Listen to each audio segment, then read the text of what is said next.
Hey guys, it's Soft Silence. I have another vid in the works, but I needed to quickly get a video out on Security Breach. If not to be completely honest, jump on that bandwagon. While this is going to be classified as a Chatter Games video, I'm not editing this or treating this like one. I hope y'all like a speed paint. So, I've been playing Security Breach since day one? I'm not exactly far in the game, but far enough I could speak on the good and bad of the game.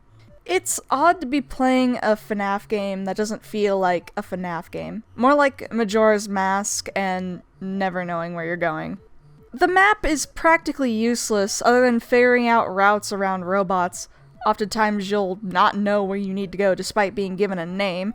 Took me some time to figure out what the fuck the atrium was, cause there was no sign anywhere. And even the camera mechanics are hard to use because it's hard to tell which way your camera is facing, especially when there's another camera laying over top of it, meaning it's hard to even click on the other one too. The game is extremely buggy past that. Be it animatronics finding you hiding after you hit out of their sight and it took them 15 seconds to get to where I was in the windowless room, or even the opposite where you hide directly in front of them and they don't know where you went. Meanwhile, they're making direct eye contact with you in the bin.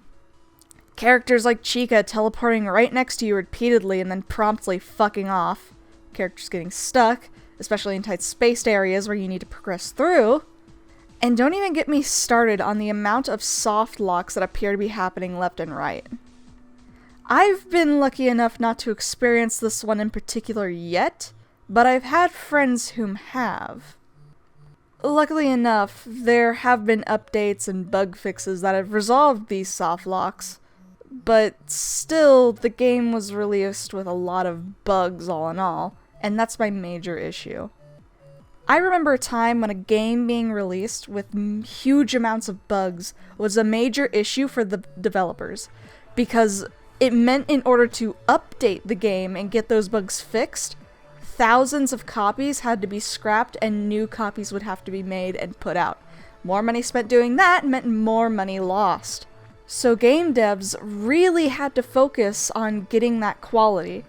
That's why playtesters exist in the first place. But now, because putting an update out can just be shoved off via downloads or patches, it seems devs have recognized that playtesters can come for free when you put out your game, and then it becomes any attention is good attention when people start complaining. That's kind of what it feels like's happened here to some extent or another. Just with how many bugs you can manage to find just by playing casually and not out hunting for them. However, past that, I have to say, despite the issues that I and others have experienced, I have been having an amazing time with the game. So, at least that's good. It may not be the most polished mess of coding, but once you actually figure out what to do and where to go, it's pretty fun. Oftentimes, the smaller bugs will make you laugh and give you something to joke about with your buds as you sit and stare at Roxanne Wolf, and she's just staring at you and sniffing you in a tub. She doesn't know you're there, but whoops. I will admit, when I first started playing, I wasn't scared at all. There was no fear where I went, more as if I was on a mission and things were getting dicey.